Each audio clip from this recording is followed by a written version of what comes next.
Oke guys, sekarang kita lanjut modul berikutnya. Di sini kita akan mulai nested if atau if bersarang. Jadi if bersarang itu adalah menggunakan if di dalam if. Jadi bisa misalnya if kondisi lalu ada else. Nah, if bersarang itu kita menggunakan if lagi, bisa di dalam then, yaitu jika kondisi true, kita bisa menggunakan if lagi. If else lagi biasa. Nah, gitu. Atau di dalam else ini kita bisa menggunakan if juga. If dan else. Gitu. Ini namanya if bersarang. Jadi misalnya kalau udah kondisinya true, nanti dicek lagi. Jika true lagi, maka if yang ini yang dijalankan. Tapi jika else, if yang ini yang dijalankan. Yang else ini juga sama. Contohnya mungkin yang sederhana, misal kita cek angka. Misal kita buat dulu. Kita coba tes ya. Misal input M. Kita banyak scanner dulu.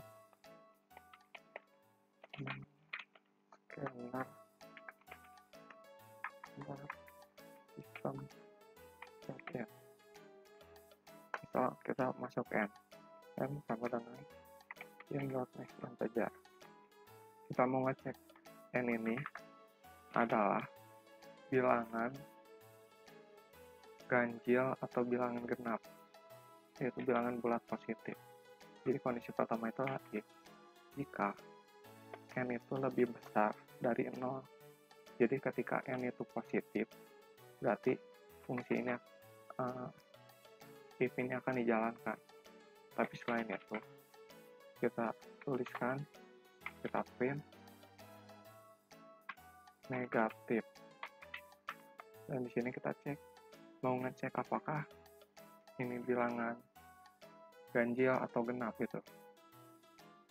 Ganjil genap atau yang mudah aja mungkin yang di atas 10 misalnya. Jadi kita cek pakai if lagi. Jadi dalam ini jika N lebih besar dari 0, lalu jika N lebih besar dari 10, misal kita buat begitu, lalu kita print nilai lebih besar dari 10. Lalu else nya kita tulis print nilai lebih kecil dari 10. Nah, jadi misal kita coba jalankan. Di sini coba kita masukkan misalnya nilainya 8. Jadi kan 8 itu dalam kondisi if ini kan true. 8 lebih besar dari 0. Maka jalankan yang fungsi then-nya. Lalu dicek lagi di sini. Jika 8 lebih besar dari 10, maka print ini. Jalankan ini. Tapi jika bukan, jalankan yang ini. Jadi ketika kita jalankan 8, maka yang akan dijalankan itu yang else yang ini. Karena kondisinya itu 8 lebih besar dari 10 kan pas, maka else yang ini dijalankan. Seperti itu. Kalau else yang ini dijalankannya ketika kondisi yang ini yang salah. Coba kita masukkan. Kita masukkan misal min 5. Kan min 5 ini pas. Min 5 lebih besar dari 0 salah, maka yang dijalankan else yang ini. Bukan kondisi yang ada di sini atau else yang ini bukan. Jadi else yang sejajar dengan if pertama. Jadi kita jalankan, maka yang jalan ini, else yang ini, dan negatif. Oke, mungkin kita lanjut ke soal. Jadi saya mendapatkan sebuah soal. Buatlah program untuk menentukan apakah sebuah angka tahun adalah kabisat berdasarkan kalender Gregorian. Kita coba cari dulu, maksudnya kalender Gregorian itu apa? Tahun kabisat menurut kalender Gregorian. Nah, di sini ada, jadi tahun kehabisan menurut kalender Gregorian adalah tahun yang habis dibagi 4 dan habis dibagi 400. Jadi kita langsung aja. Ini soalnya kan, jadi kondisinya itu adalah bukan hanya habis dibagi 4, tapi habis dibagi 400. Mungkin kalian boleh pause dulu videonya, boleh coba mengerjakan sendiri dulu. Jika sudah, kita akan coba bahas. Jadi cara mengerjakannya cukup mudah. Kita coba. Jadi bukan hanya habis dibagi 4, tapi dicek lagi harus habis dibagi 400. Jadi kita coba, kita pakai scanner, scanner.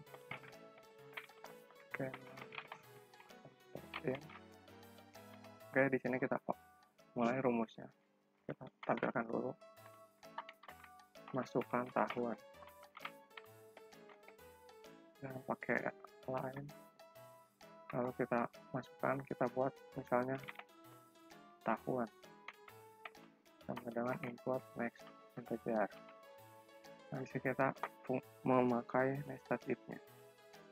Jadi caranya cukup mudah, kita langsung aja tulis. Jika tahun itu, ini kan menggunakan jika habis dibagi 4, artinya itu menggunakan modulus. Jadi sisa pembagiannya ada 0. Jadi jika tahun dimodulus dengan 4, lalu hasilnya sama dengan 0, maka jalankan programnya. Lalu F-nya kita tampilkan.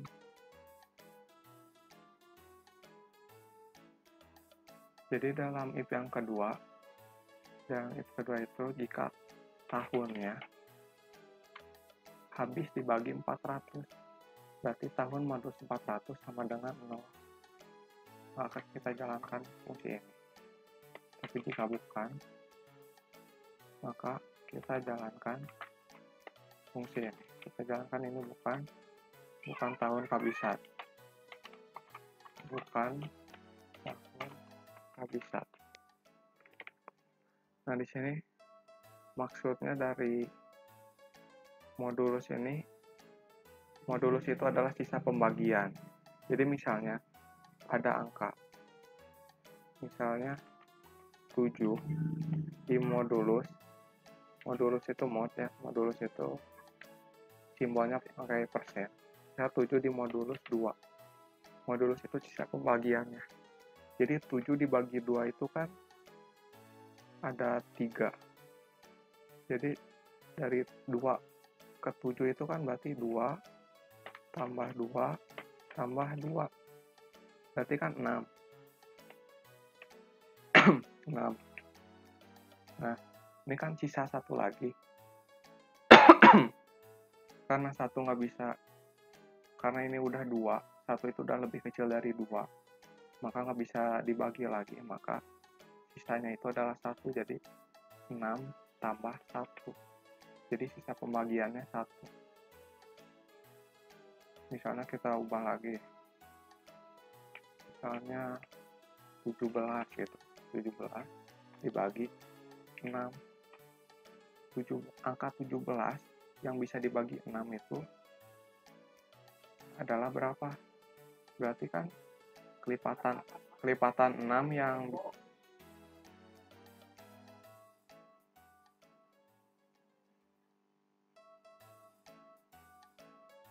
jadi kelipatan 6 yang kurang dari 17 itu berarti kan 12.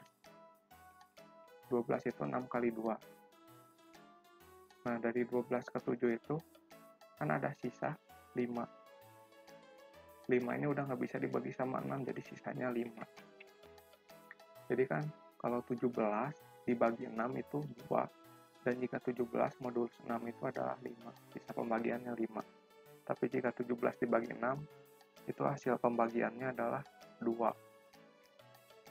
Kalau dikali 6 jadi 12. Oke, mungkin gitu pengenalan tentang modulus. Kita lanjut. Jadi tadi dibilang jika habis dibagi 4 dan habis dibagi 400, maka kita tampilkan ini adalah tahun kehabisan. Oke, kita coba cek, kita coba jalankan.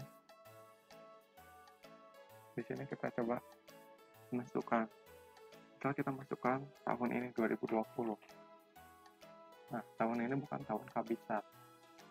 Karena kan tahun 2020 itu tahun 2020 modulus 4, berarti kan benar 0. Kalau 2020 dibagi 4 itu nggak ada sisa, akan habis. Lalu jalankan fungsi yang ini. Nah, dalam fungsi yang ini kita cek lagi. Jika 2020 dimodulus 400 sampai dengan 0, maka adalah tahun kehabisan, tapi jika bukan, berarti bukan. Kita coba 2020 dimodulus 400, ya nggak habis, sampai dengan 0, maka 2020 bukan tahun kehabisan. Sekarang kita coba tulis ke tahun 2400. Nah, 2400 adalah tahun kehabisan. Mungkin itu aja programnya. Mungkin kalian punya jawaban yang berbeda atau rumus yang berbeda. Ini juga saya kurang yakin sih rumusnya, tapi saya lihat di Google katanya gitu, tahunnya nggak bisa bagi 400, tidak berlaku bagi abad yang baru berkelipatan 100. Jadi mungkin begitu aja pembahasan kali ini, semoga bermanfaat. Kalian bisa mencoba bervariasi lagi sendiri masing-masing, dan nanti saya akan lanjut soal berikutnya. Jadi sekian, terima kasih.